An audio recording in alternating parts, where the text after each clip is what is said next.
ಈಕೆ ಅವ್ರನ್ನ ಕೊಲ್ಲಬೇಕಾದ್ರೆ ಮೊದಲೇಕ್ಕಿಂತ ಒಂದು ತಿಂಗಳಿಂದ ಪ್ರಾಕ್ಟೀಸ್ ಮಾಡ್ಕೋತ ಬಂದಿದ್ದಳ್ರಿ. ಅದಕ್ಕಂತಾರ ಅವ್ರು ಸಿದ್ಧಾರೂಢರು, ನೀವು 1-2-3 ತಿಂಗಳಿಂದ ನೀ ಮಾಡಾಕತ್ತಿ ಪ್ರಾಕ್ಟೀಸ್ ಮಾಡಾಕತ್ತಿ.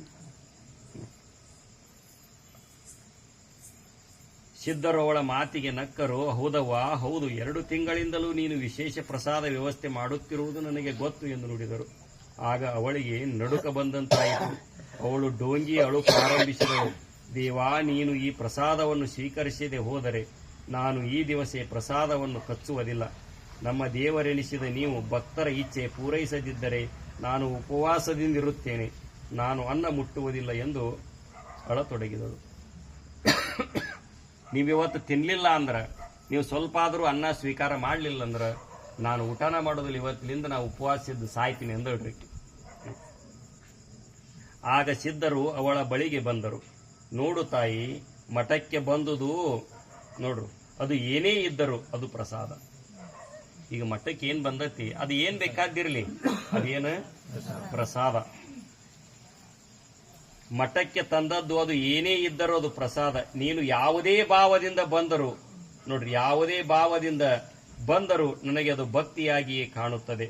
ಅಲ್ಲದೆ ನೀನು ಉಪವಾಸ ಮಾಡಿದರೆ ನಿನ್ನ ಉದರದೊಳಗಿನ ಅನ್ನ ಬ್ರಹ್ಮವನ್ನು ನಾನು ಘಾಸಿಗೊಳಿಸಿದಂತಾಗುತ್ತದೆ. ಹಾಗಾಗುವುದು ಬೇಡ. ನೀವು ಹಸುಗೊಂಡು ಸಾಯುವುದು ಬೇಡವಾ? ನೀನು ನನಗೆ ಉಣಿಸ್ಬೇಕಂತ ಐತಿಲ್ಲ, ನಾ ಉಂಡು ಬಿಡ್ತೀನಿ ಅಂದ್ರಿ ಸಿದ್ಧಾರೂಢರು. ಗೊತ್ತೈತ್ರಿ ವಿಷಯ ಆಯ್ತು ಅಂತ. ನಿಮಗೇನಾರು ಗೊತ್ತಾರ ತಿಂತೀರನ?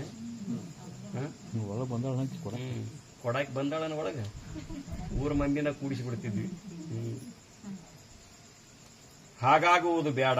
ನಾನು ನಿನ್ನ ಪ್ರಸಾದ ನೋಡ್ರಿ, ನಿನ್ನ ಪ್ರಸಾದ ಎಂದು ಸಿದ್ಧರು ನೋಡ್ರಿ, ಎಡೆಯಲ್ಲಿಯ ಕೈಯಾಗಿ ಎಡಿ ಇತ್ತಲ್ರಿ,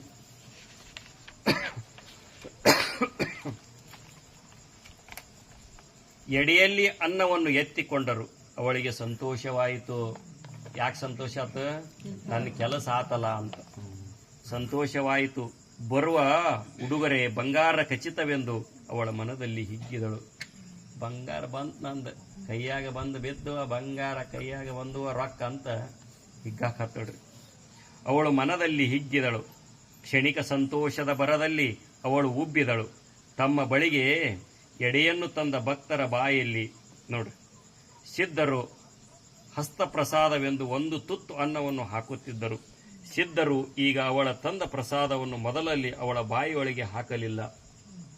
ಯಾರಾಗಲ್ರಿ ಪ್ರಸಾದ ತಂದ್ರಂದ್ರೆ ಸಿದ್ಧಾರೂಢರು ಏನ್ ಮಾಡ್ತಿದ್ರು ಅಂದ್ರ, ಆ ಪ್ರಸಾದವನ್ನು ತಮ್ಮ ಕೈಲಿ ಹಿಡಿದು ಅವ್ರ ಬಾಯಾಗ ಒಂದು ತುತ್ತು ಪ್ರಸಾದ ಅಂತ ಹಾಕ್ತಿದ್ರಿ.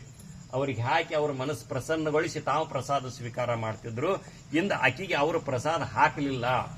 ಯಾಕೆ ಹಾಕಲಿಲ್ಲ ಅಂದ್ರ ಅವ್ರಿಗೆ ಗೊತ್ತೈತಿ ಅದರಾಗ ವಿಷ ಐತಿ. ಆಕಿ ವಿಷ ಹಾಕಕ್ಕೆ ಬಂದಾಳ. ಆಕಿನ ಪರೀಕ್ಷೆ ಮಾಡಿದ್ರಂದ್ರ ಆಕಿ ಓಡೇ ಹೋಗ್ತಿದ್ದಳು.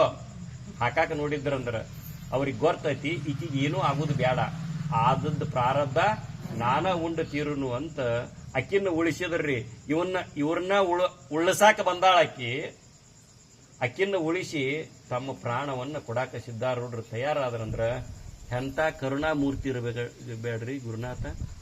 ಅದಕ್ಕೆ ಗುರುರಾಯನೆಂತ ಕರುಣಾಳು ಕಾಣೆ ನಾನೀ ಜಗದೊಳು, ಗುರುರಾಯನೆಂತ ಕರುಣಾಳು. ವಿಷ ಹಾಕಕ್ಕೆ ಬಂದವ್ರಿಗೂ ಕಲ್ಯಾಣ ಆಗಲಿ ಅಂತ ಬಯಸಿದವ್ರು ಸಿದ್ಧಾರೂಢರ್ರಿ. ಆ ಗುಣ ಬರಬೇಕಾದ್ರಿ ಅದಕ್ಕೆ ವರಗುಣ ಅಂತ ಹೇಳ್ತಾರೆ. ಆ ಜ್ಞಾನ ಗುಣ, ಆ ವರಗುಣ, ಶ್ರೇಷ್ಠ ಗುಣ ಬರಬೇಕಾದ್ರ ಅನಂತ ಜನ್ಮಗಳ ತಪಸ್ಸು ಬೇಕಾಗ್ತದ.